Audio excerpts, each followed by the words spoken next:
Tu les sens comment les 32 Zénith en 2026? Je peux l'annoncer en exclusivité à la boîte à questions. Je le sens extrêmement bien puisqu'il m'en reste 3 à compléter et tous les autres sont complets.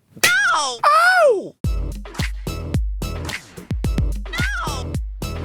En quelques secondes, peux-tu nous convaincre de regarder le Montreux Fashion Show demain soir sur Canal+. Si vous aimez la mode, que vous aimez l'humour et que vous avez envie de passer une bête de soirée avec des guests incroyables et un humour décapant, il n'y a qu'un seul endroit où vous devez passer la soirée, c'est sur Canal+, devant le Montreux Fashion Show. Bye. Moi.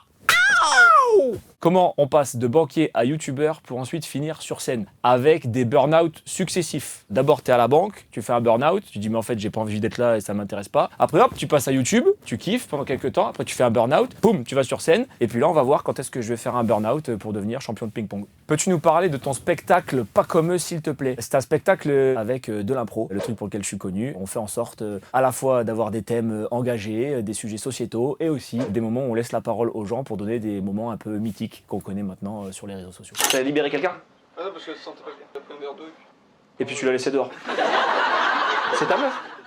Ouais. Ouais. C'est ton couple, ça. Voilà, eux, tu vois, tu l'aurais laissé toute seule? Jamais. Voilà.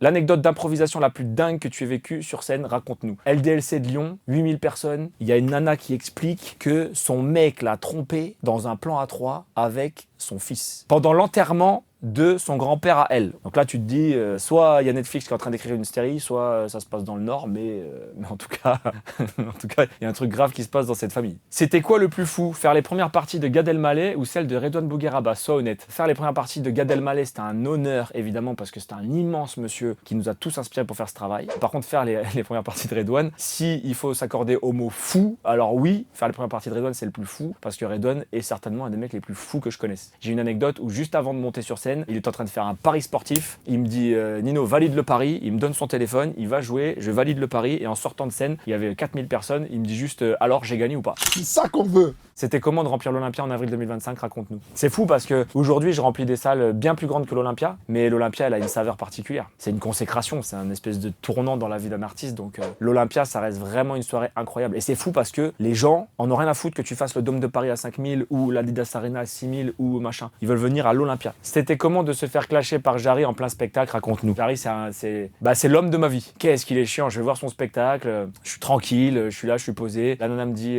des déplacements, me dit ouais décale-toi un peu parce que Jarry préférait que tu sois là. Et là je me dis oh putain c'est sûr, elle va pas me rater quoi. Ça va Nino Arial? Ça va, j'arrive. Ça te fait quoi d'être dans une grande salle?